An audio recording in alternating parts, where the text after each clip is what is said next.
Hello everyone, I'm Bill Jasper. I'm senior editor of the New American Magazine, and today is a very special report, kind of a serendipitous one.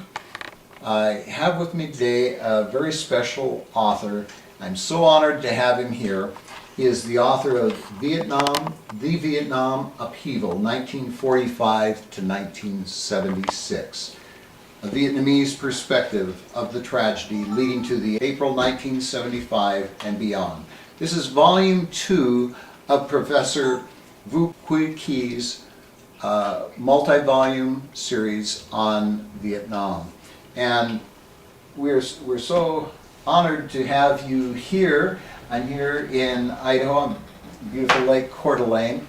The professor is up here on a book tour, and Professor Ky is such an extraordinary individual. He is probably now the living preeminent historian and scholar on Vietnam and the Vietnam War, and beyond that, on the role of Communist China in that whole epic, and all of the political and social issues that are so intertwined in the whole Vietnam War era and coming up to present day.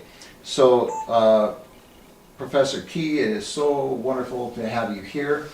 The both of us were on a panel yesterday, and his book is going to be the definitive history of this epic. So, Professor, there's so much that we could talk about, and we didn't have time to plan this. So we're going to try to take this in bite-sized pieces, just an extended conversation. And we would like to cover the whole range of issues involving Vietnam and the Vietnam War. So in this start-off segment, it seems like it would be just a very good thing for us to give a brief bio about yourself. And I would just like to say, from my own knowledge of him, I know that Professor Ky is not only a scholar, but has personal experience. He grew up in Vietnam. It was North Vietnam, escaped the communists there in 1954 or 56, I believe. And then North Vietnam.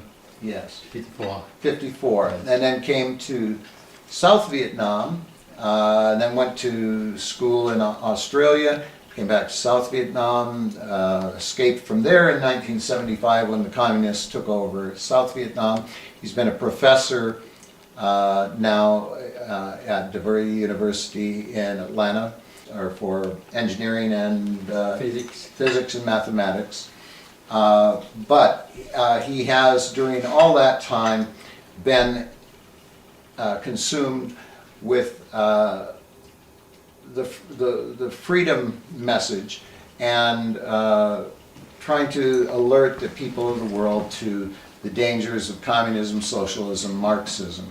So, Professor, let's first just tell us a bit about yourself and how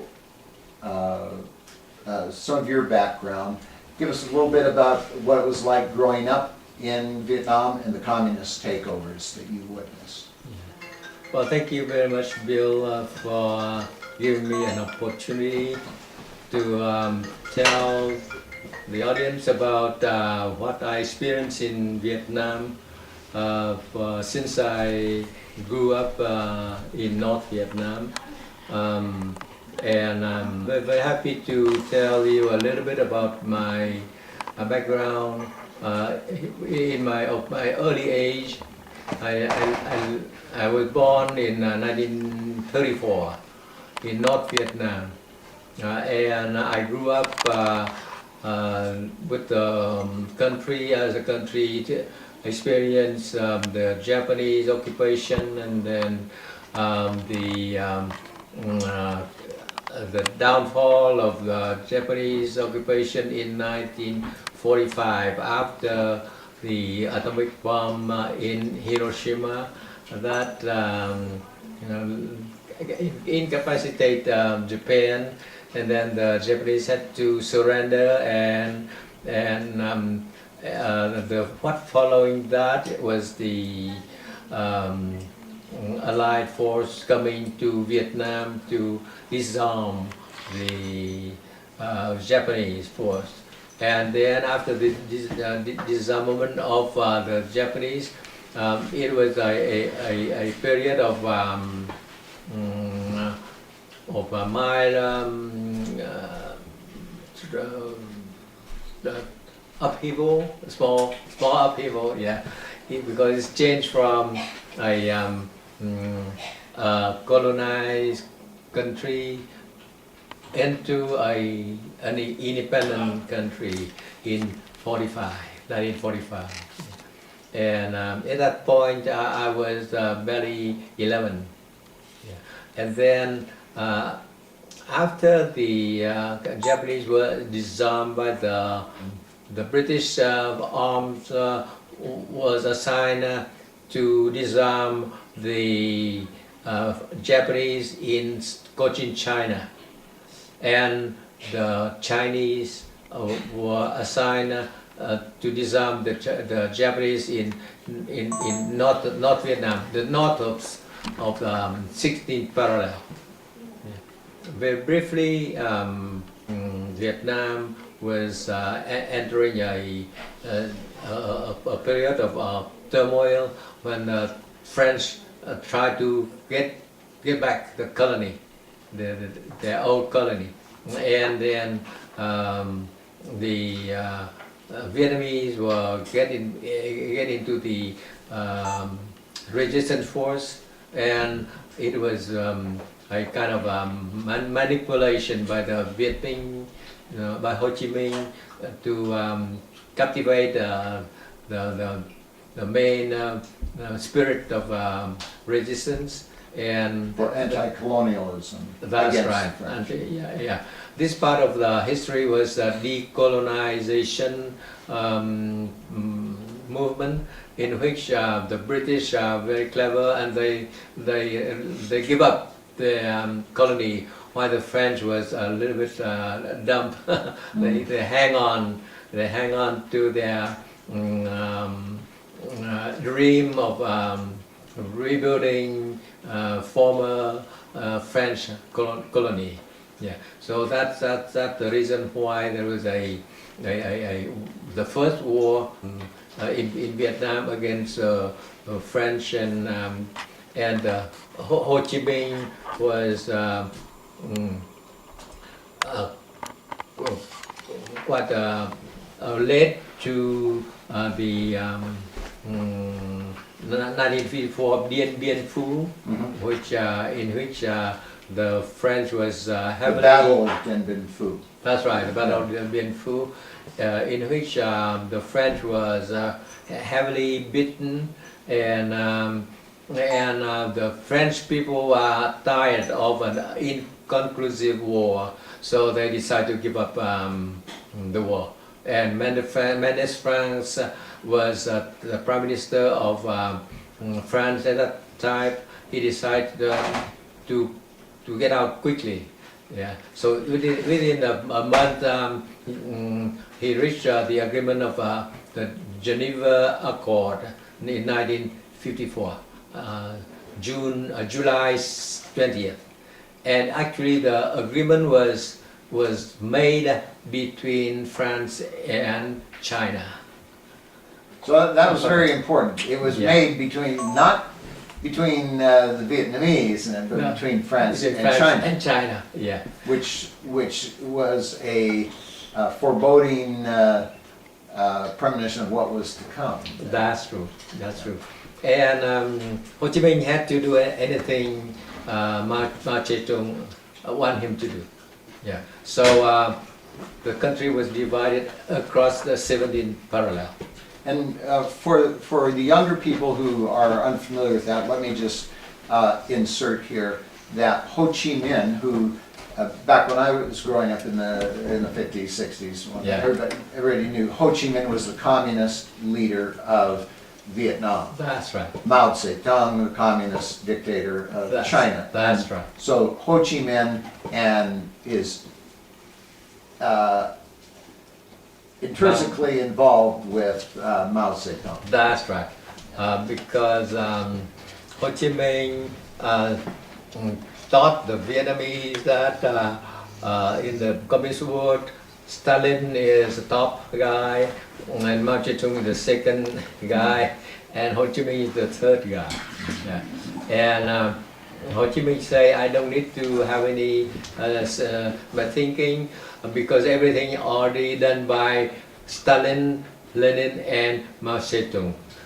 In the United States, when the American protesters who were against the war, particularly a lot of people were against war for various reasons, but the Marxists, the communists here in the United States, when they were chanting Ho, Ho, Ho Chi Minh, the Viet Cong are going to win, they were actually endorsing not only Ho Chi Minh, but Stalin, Mao, and Lenin.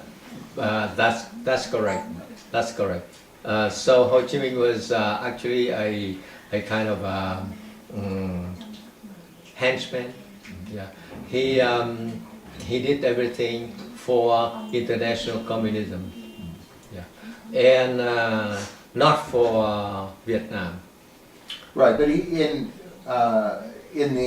the mind of many Americans, particularly those who were being influenced at college age and whatnot, he was presented as the poet, the romantic communist leader of the people of Vietnam, and not the stooge or the henchman that he was. Exactly, Truly. because Ho Chi Minh did a very skillful job of drumming up the picture that he's a father of the Vietnamese resistance, and every now his propaganda system drum him up as Uncle Ho.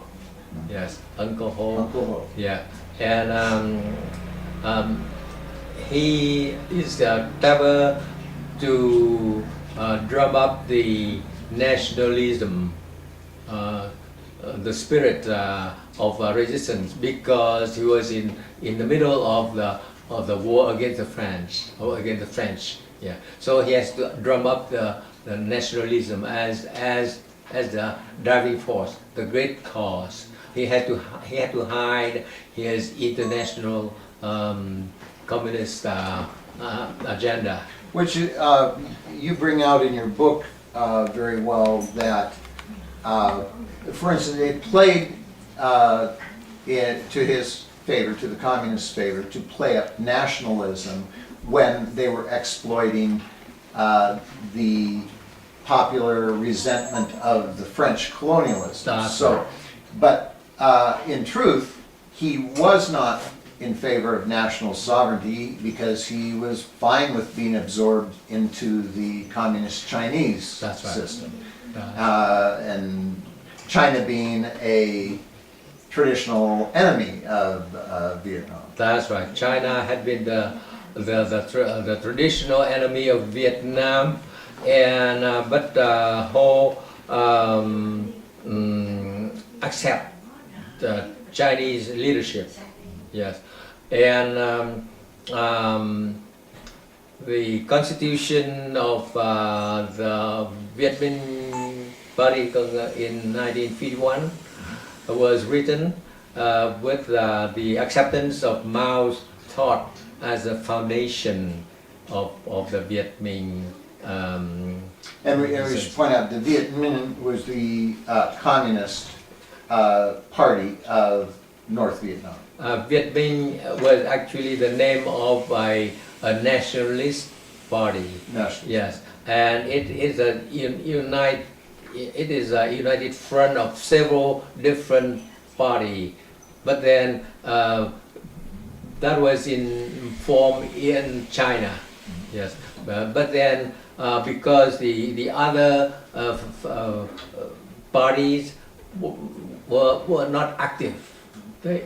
And Ho Chi Minh got in there and he stole the name, to make it sound like a nationalist party, so it can attract people, and he avoid being suspected by other patriot, Vietnamese compatriot, and he tried to hide his origin as a international communist.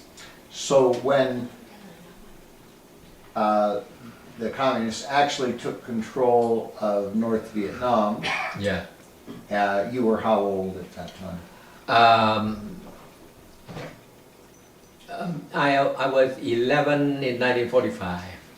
So from then on, there was a war until I was 20 in 1954. So I lived in the communist area for until 1949. And then at that point I was 14, and I followed my family to get out of the Viet Minh control area, and we joined with others in the nationalist control area under Bao Dai. At that point, and when the Dien Bien Phu battle took place in 1954, I was in Hanoi, and after that. So Hanoi, which then later became the capital of North Vietnam, was still in the north. At that point, Hanoi is the head, a kind of a capital of the non-communist. That is the nationalist under Bao Dai control. So from Hanoi, we heard the news of the Geneva Accord, and we heard news that we have to, the country is partitioned into two, and we have to move if we don't accept the communists. Now, when you moved, was it a massive exodus that you were involved, like a whole big stream caravan of people, or was it a trickle? It was that I belong to the trickle. That's bit by bit, and we moved to Hai Phong, and from Hai Phong we took a cruise to Hai Phong is a harbor, so you took a ship from there. To take a ship to South Vietnam. But at that point, other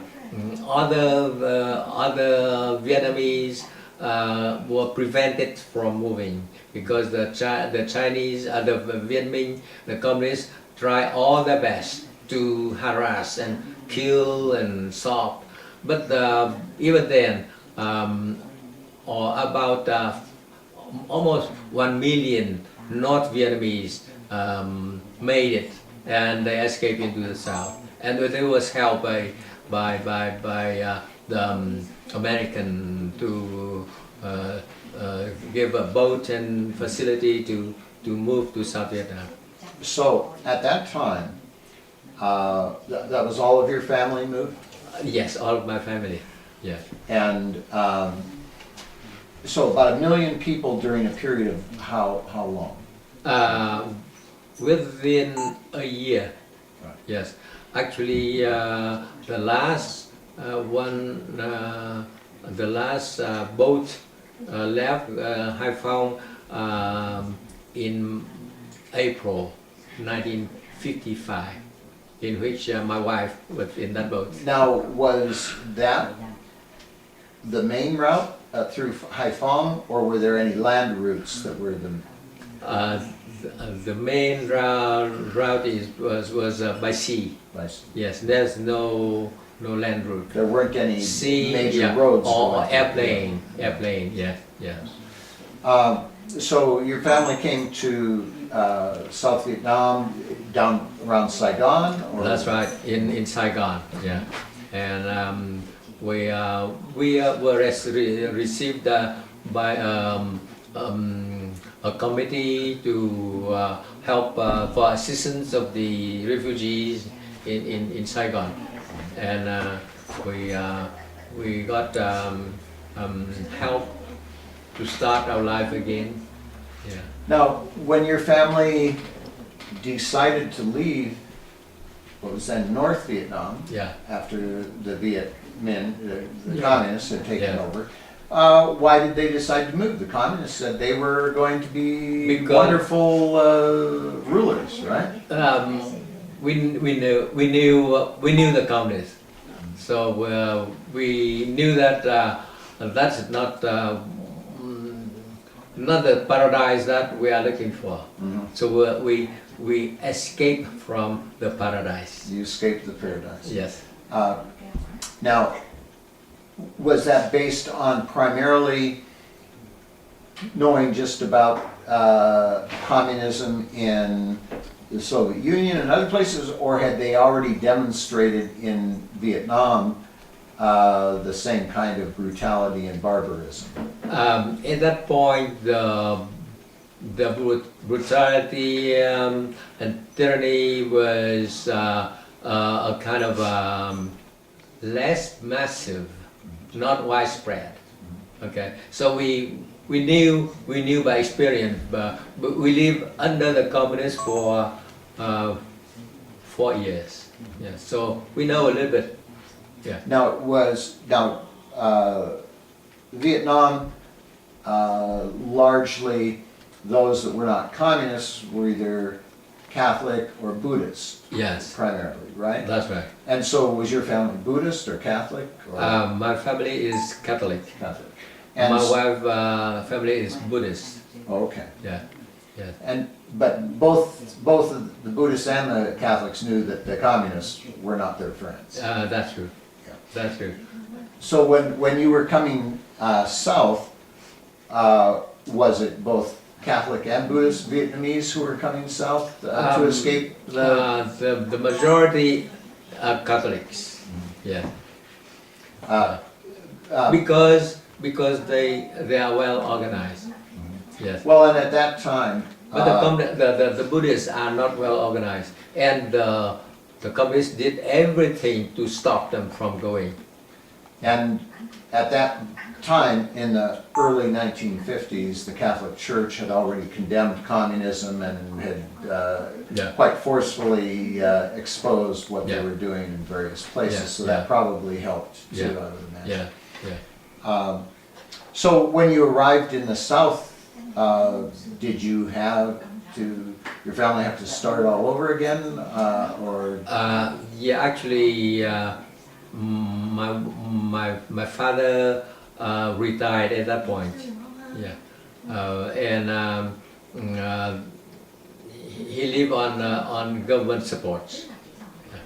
And after 2 years, I got a scholarship with my younger brother. So we went to Australia for study in engineering for 6 years. In Adelaide, South Australia, Adelaide, right? yeah, Yes. Adelaide. I spoke there a couple of times. Yeah, yeah. and things, yes. And then in 63, June 63, I came back to Vietnam in Saigon, just right in the middle of the Buddhist crisis. Mhm. Yeah, and in which President Jim was killed. We're gonna have to go into that in some detail Yeah. as we go on. So then you went on after graduating from in Adelaide. You went back to Vietnam. Vietnam, yes. And what did you do there? I work in the field of telephony, yeah, and radio communication, yeah, with the Vietnamese telecommunication company, yeah, in Saigon. Until 1975? Until 75. 75. Yeah. Now, 75 was, of course, a very dramatic year, and most Americans that are familiar with the what's called the fall of Vietnam are quite familiar with those iconic scenes, tragic scenes of people fleeing from on boats, with people trying to get on the helicopters at the U.S. Embassy and other places in Saigon. Now, what was your escape story like? How did you get out of there? I got out of Saigon early on the 30th of April, 1945. That is the last day of the Republic. Yeah. I jumped on a boat together with actually the boat was rented by an aunt of my wife. Yeah, and A fishing boat or it's a cargo boat. cargo boat? Yeah. So it was lying on the riverboat for repair. Yeah, it's for maintenance and repair because it has a mechanical problem. So at that point, my wife's auntie rented that boat, and then she allowed me to. She called me to join her with her. Yeah, so I came. So how many people were on the boat? Yeah. The boat was supposed to have for 5 families. Yeah, with some would rice enough. Yeah, for 5 families. Yeah, and but since it is a cargo boat, it's pretty big. So it was lying on the riverside, and when we on the evening of the 29th, we moved to the riverside and boarding the boat, and then we saw thousands of people already there. Yeah, and so when people saw us climbing on the boat, they joined us. Within half an hour, there were about 2,000 people. 2,000 people on the boat? Yeah. Oh my goodness! And only enough food for 5 families. And the owner of the boat was scared, because they heard of stories of robberies and so on, and so they decided to cancel it. So we went back to town, just Saigon. Yeah, just a driving distance. Yeah. And so we stay just in a house just behind the American Embassy. Yeah. So during the night, we saw American helicopter drop on the top of the embassy.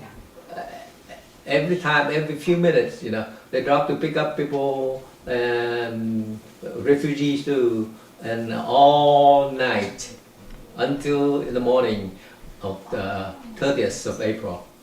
And so when we heard everything so quiet, we knew that they completed their operation. And then that's at that point the embassy, the American embassy, is completely evacuated. Then at that point, we went to the riverside again, and we climbed on board again. And were the other 2,000 people still there? Different 2,000. Different 2,000 people. And we cannot do anything. So the owner, the boat owner, went down the riverside to wait for collecting money, yeah, from from the traveler, and they drink coffee and so on, and at 9 o'clock, the communists start shelling the radio station just nearby, and So you could hear that they were Yeah. already starting to. the shelling, yeah. So some American, some Navy boat there was also lining up along the riverside, and people died. They was frightened, so they just rush onto the boat, the Navy boat. So the Navy people have to maintain order, and so they have kind of shooting up sky, you know, and then it was a chaos, chaos. So the funny thing is, on our boat there was somebody who can navigate, yeah. So they use a tomahawk, and they chop off the anchor, yeah, and off we go. So Without captain. couple thousand people. Yeah, 2,000. Without captain, without boat owner, without crews. So who manned the boat or guided, piloted it? There's one guy who know how to pilot, yeah. And then there's no radio operator. So off we go. Just down into the open sea? We go from Saigon to the open sea. It take an hour. Yeah. So we have to go to the channel. Yeah. And we left behind the owner and the captain. And we realized that we are in big trouble. Well, yes, that's not something just anyone can handle. Something more. We discovered something more. We discovered that we have only enough rice for 100 people.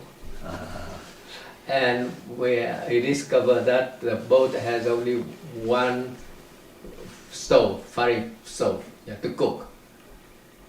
And only one big span to cook. So, and beside the water, the drinking water tank was leaking. So and then you have so with 2,000 people on a boat. On the boat, yeah. Even if it's a big cargo, that's a lot of people. That's right. Was it pretty cramped? Or was there still room for people to move around? It's cramped. And so then, when people have to relieve themselves and whatnot, that's another problem. Yeah, that's a major problem. And so, and you don't have water for washing yourselves? No. So, where did you go? We went to Singapore.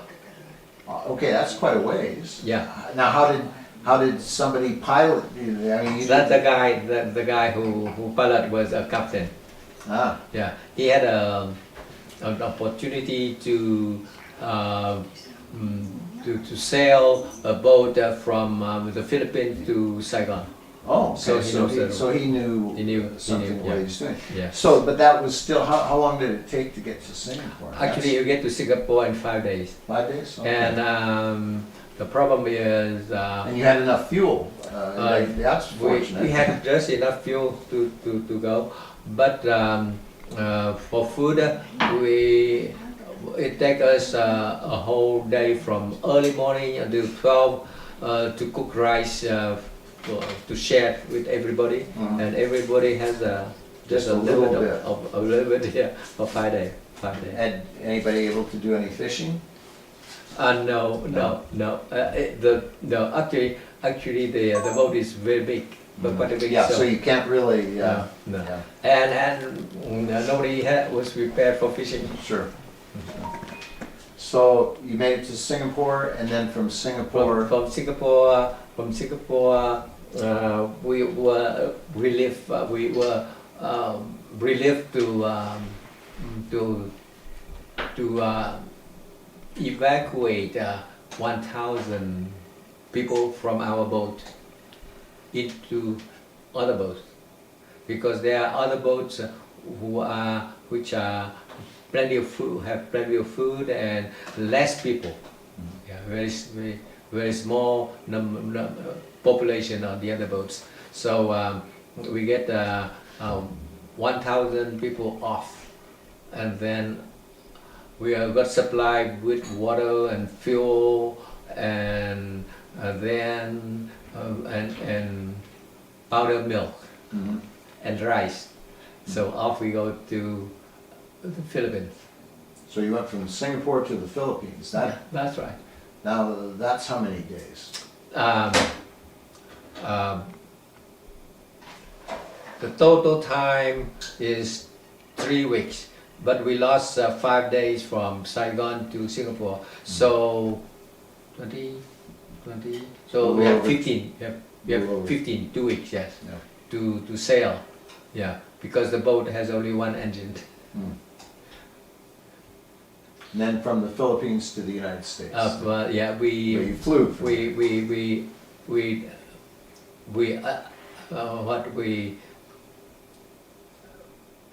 We got to Subic Bay, and we stayed there for 2 weeks. Actually, for a longer period of time. But for me, I'm a individual. It's easy for me to pick up the flight by the refugee organization. Yeah, the American. Yeah. So Subic Bay was American base. Yeah, and we got. From there, I heard. No, not yet. From there, I flew to Fort Chaffee. Yeah. And the one thing that worried me, but not too much. I thought that my wife and my children already joined her brother in Washington D.C. So I feel very calm and at peace. Mhm. Yeah. And had they already made it there? They already made before me. Yeah. I'm the last And one we in should the point family. Fort Chaffee is in Arkansas, right? Yeah, that's right. Yeah. And from there, I decided to. When I arrived in Arkansas, I got news of my wife. After 45 years of lost contact. 45 years, yes. 45 years? Yeah. Oh, I'm sorry, 45 days. 45 days, of lost 45 days, contact. yes. Yeah. And she was pretty miserable. Oh, I can Yeah. imagine, yes. She thought I was in danger. Mhm. Yeah. But I was at peace because I sent them out earlier, so I have no worry about them.